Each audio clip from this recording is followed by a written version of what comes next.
Alrighty here. I'm sure a lot of y'all watching this video are Formula One fans and you know very well about the sports in and outs, and you know that there's a thing called a team principle. And let's put yourself in the perspective of a team principle real quick as I read you these stats.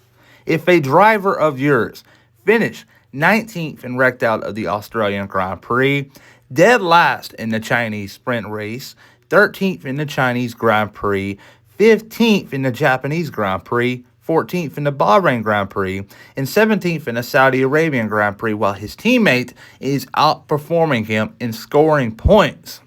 And the average finish is 16.33. What would you do to the driver?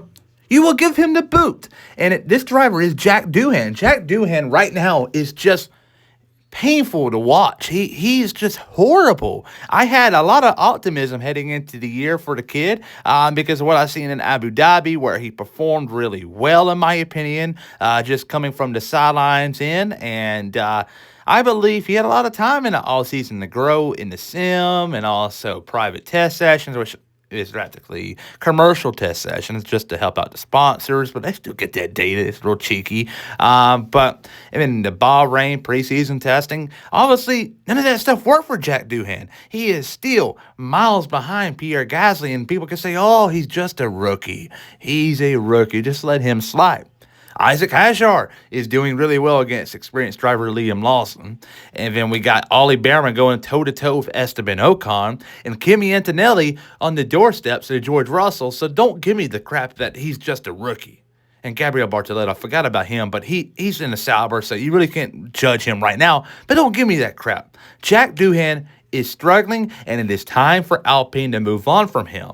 And I believe, just from the things I've heard lately, that Miami could be the earliest he gets to boot, because remember, folks, we're off this upcoming week ahead of the Miami Grand Prix, which would be the week after, which is going to be like May 4th or 5th, one of the two.